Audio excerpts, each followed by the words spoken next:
Break के बाद एक बार पुनः आप सभी का स्वागत करता हूं बिग बहुरिया में। आज की बिग बहुरिया है छवि शर्मा जी, उनकी सासू माँ रानी शर्मा जी मेरे साथ बैठी हुई हैं और खुद भी आप बहुत सुंदर हैं, बहुरिया भी बहुत सुंदर लाई हैं और कहा भी गया है कि नारी का अस्तित्व ही सुंदर जीवन का आधार है। तो कैसे कुछ मैनेज किया आपने, फिर कैसे ख्याल आया कि बहू लाना है? बच्चे हुए, बच्चों के बाद में उसके बाद में बच्चे बड़े होने लगे, बड़े हुए तो सोचा चलो भाई बहू लेके आते हैं। बहू के लिए हम लोग लेके जब आते हैं, जब ये सोचा तो कैसी बहुरिया लाने की कल्पना की आपने? सोचे थे कि बहुत सुंदर बहू लाएंगे, बेटा लोग को पसंद आए उस तरह की। लेकिन हम लोग मतलब एक प्रोग्राम में गए हुए थे, वहाँ पे ये हमारी बड़ी बहू दिखी जी।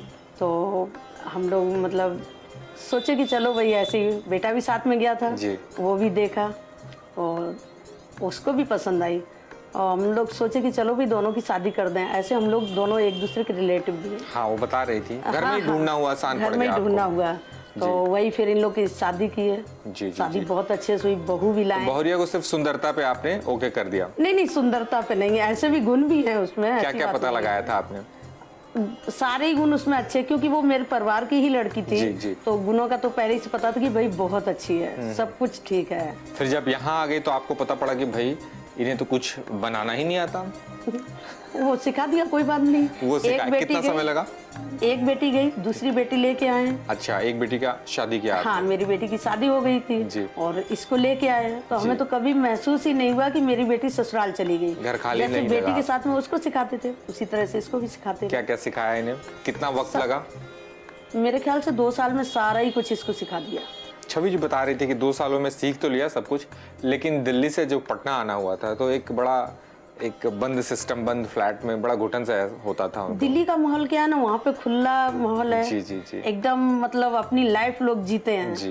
तो उस माहौल में रही हुई लड़की फिर यहाँ आके फ्लैट के अंदर उसको बंद, तो थोड़ा अच्छा नहीं लगता।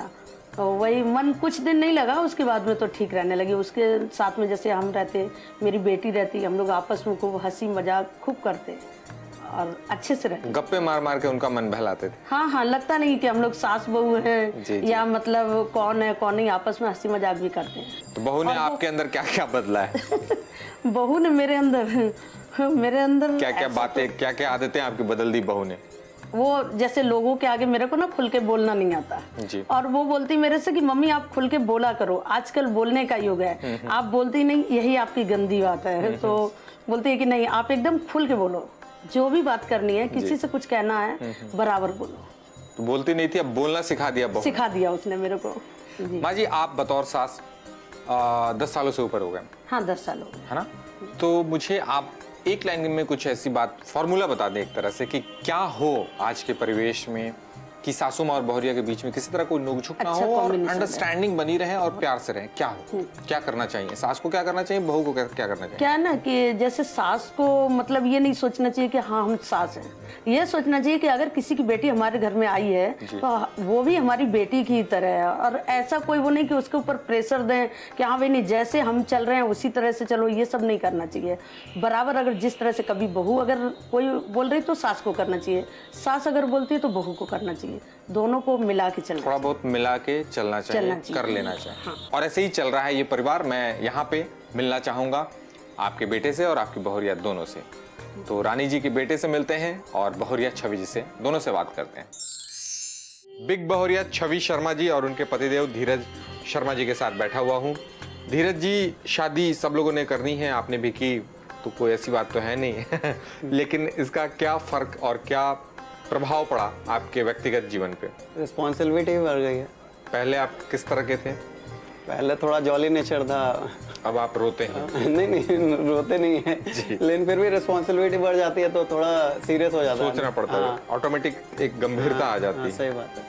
और क्या क्या फायदे हुए हैं शादीशुदा लाइफ के? क्या फायदे? फायदे में तो 2 बच्चे हुए हैं ये फायदा हो गया आपको। सबसे बड़ा फायदा तो वही है। हाँ, ये तो है, फायदा है, आपका आगे का जनरेशन आपके आंखों के सामने है।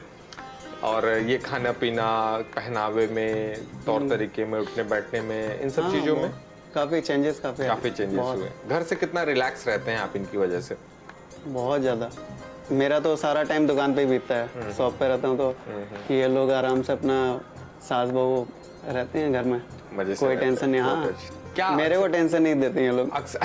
अक्सर क्या परेशानियां अगर करते हैं लोग तो क्या परेशानी, क्या डिमांड होता है इनकी ओर से? सामान लाने का, सुबह से शाम तक ये सामान लाओ वो सामान लाओ बस। तो क्या करते हैं आप, दुकान बंद लाना करके पड़ता सामान है। लाते हैं? हाँ, लाना पड़ता है। सामान क्या सामान मंगवाते रहती हैं आप इनसे? सब कुछ यही लाते हैं। मतलब राशन का सामान है, एक राशन। महीना आ गया, कभी कुछ घट गया तो आ गया, आप हर दिन मंगवाती हैं? हर रोज हर रोज मंगवाती हैं? तभी तो गुस्सा हो जाते हैं। तो राशन का सामान एक साथ नहीं मंगाती आप? नहीं मंगाते हैं, जैसे और कुछ बच्चे कुछ मांग रहे हैं, चॉकलेट चाहिए तो पापा को फोन कर दो, हाँ। पापा लेकर आएंगे। ऐसा करते हैं आप। शॉप से आने के बाद एक निश्चित रूप से दिमाग बहुत बोझिल हो जाता है, तो उस वक्त आपके दिमाग को सुकून देने के लिए क्या करती हैं? बढ़िया खाना बना देती है। बढ़िया खाना, चाय वगैरह पीते हैं आप? सुकून मिलता है इनके हाथ चाय का तो बना हुआ? हाँ, खाना बढ़िया खाना चाहिए। इनके हाथ का बना हुआ खाना खा के सुकून मिलता है? हाँ बढ़िया, अच्छा। इनके सुकून के लिए आप क्या कर रहे हैं? दिल्ली से आ गई पटना, जब छुट्टी मिलती है तो चलो घूमने कहीं भी चले जाते हैं हम लोग। कौन कौन सी आदतें हैं इनकी जो पसंद नहीं आपको? घुमाने नहीं ले जाते कहीं। बस हो गई सफाई, आ गई आप लोगों के सामने भी आ गई सच्चाई। कभी तो घुमाने ले जाता हूँ मैं, और पहले ही शिकायत है कि घुमाने नहीं ले जाते। वो कितना भी कर दीजिए आप, कोई फर्क नहीं पड़ता है। कितना भी तो कितना भी करते हैं, उस वजह से आप बोल रही हैं? उसके बाद भी वो ले ही नहीं जाते हैं, नाराज आप? शिकायत रहती है। हाँ, शिकायत रहती है। हाँ, शिकायत तो रहेगी। आपको लगता है 10 साल हो गए शादी के, कोई ऐसा फॉर्मूला है जिससे बीवी खुश रह सके? कुछ नहीं, चॉकलेट ला देते हैं बस। खुश रहता है। ये घुमाने के लिए बोलती हैं, आप नहीं घुमाते, चॉकलेट दे देते थे, खुश हो चॉकलेट दे दिया, रोज पकड़ा दिया, हो गया, काम बन गया। ये फार्मूला आपने है। इनकी कौन कौन सी आदतों पे बड़ा आपको प्यार आता है, और कौन सी आदतें हैं जो बदलना चाहते हैं आप? अच्छी है, बस गुस्सा हो जाती है कभी कभी। गुस्सा हो जाती है, गुस्सैल हैं। पतले लोग गुस्सैल होते हैं ज्यादातर। हाँ, मैंने दिल्ली देखा है, वाले पतले ज्यादा बड़े गुस्सैल गुस्से होते हैं। अच्छा, गुस्सैल है लेकिन दिल की अच्छी है। हाँ, दिल के लिए अच्छे होते हैं, सही बातों के लिए भड़कते हैं। हाँ, कोई ऐसा फालतू बात नहीं। दिल्ली वाले दिल वाले होते हैं। दिल्ली वाले दिल वाले होते हैं, सही बातों के लिए लड़ते हैं। अब इसके बाद आपकी सासू माँ भी हमारे साथ होंगी, थोड़ा सा इंतजार करते हैं। एक छोटा सा ब्रेक ले रहा हूँ, देखते रहिए बिग बहुरिया।